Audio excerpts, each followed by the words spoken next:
Yang dimaksud berdalil dengan Alkitab dan Sunnah dan amal tersebut berasal dari keduanya ialah, ini kaidah. Ya, saya ulang. Bahwa yang dimaksud berdalil dengan Alkitab dan Sunnah atau amal tersebut berasal dari keduanya, dari Alkitab dan Sunnah ialah, ini kaidah, perhatikan baik-baik, yaitu dengan cara pengambilan dalil dan pemahaman terhadap dalil tersebut dengan benar dan tepat. Saya ulang. Dengan cara pengambilan dalil dan pemahaman terhadap dalil tersebut dengan benar dan tepat, yaitu dengan mengikuti cara-cara pengambilan dalil dan pemahamannya dari para sahabat dan tabi'in dan tabi'ut tabi'in serta para ulama yang mengikuti manhaj cara beragama mereka. Ini kaidah ini. Ini dipahami, harus dipahami dengan baik, karena bukan asal mengeluarkan dalil dari Al-Quran dan hadis, meskipun hadisnya sahih, tetapi dengan pemahaman atau tafsiran dari ra'yu yang batil.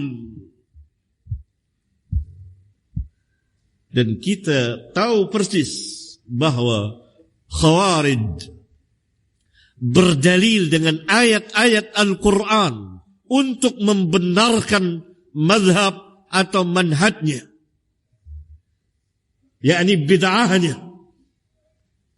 Mereka mengeluarkan ayat-ayat Al-Quran, tetapi asal mengeluarkan, bukan dengan cara pengambilan dalil dan pemahaman terhadap dalil dengan benar dan tepat, yaitu mengikuti cara-cara pengambilan dalil dan pemahamannya dari para sahabat dan tabi'in dan tabi'ut tabi'in serta para imam, para ulama yang mengikuti manhaj mereka.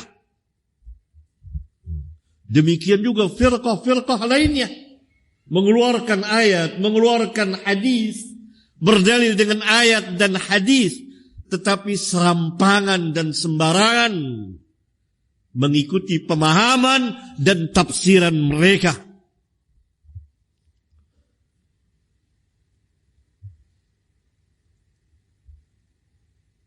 Kaum kita sering tertipu ketika ada sebagian mengeluarkan dalil dari Alkitab dan Sunnah, lalu mereka mengikuti, serta-merta mereka mengikuti.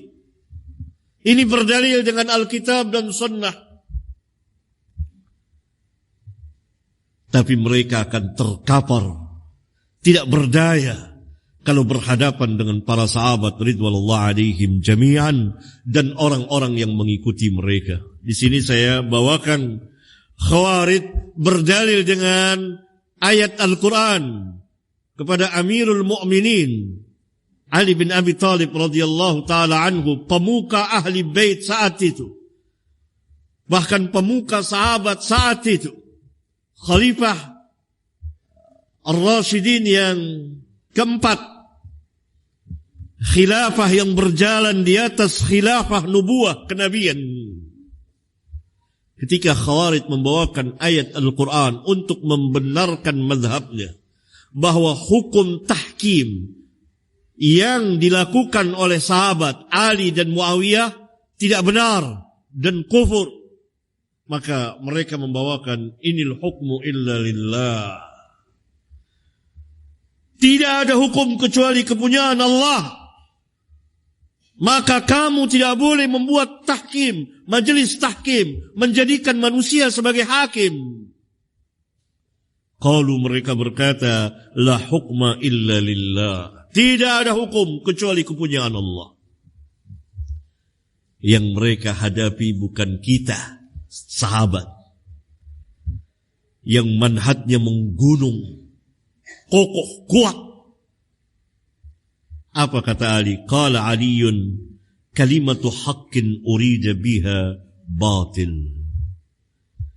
ayat yang kau bawakan hak, itu kalimat yang hak, yang wajib diimani, diyakini, diterima oleh setiap manusia, bahwa tidak ada hukum kecuali kepunyaan Allah.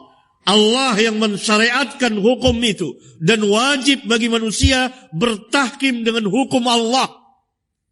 Itu kalimat haqqin, tidak disangka. Tetapi pemahamanmu terhadap ayat ini batil, sangat gagah, perkasa,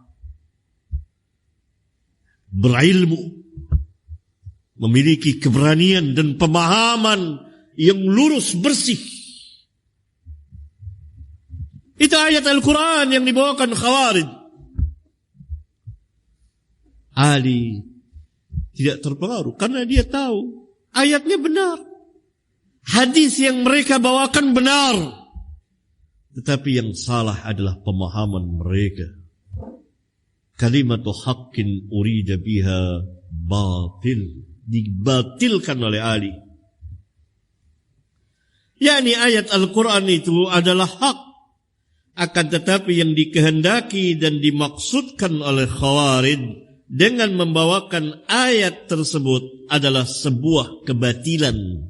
Maksud mereka, tujuan mereka, pemahaman mereka batil, yakni kebatilan dan kerusakan dari pemahamannya terhadap ayat yang merupakan firman Allah yang semuanya adalah hak.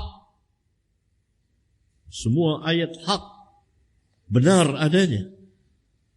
Maka yang batil adalah pemahaman mereka, bukan kalimat yang hak yang mereka bawakan.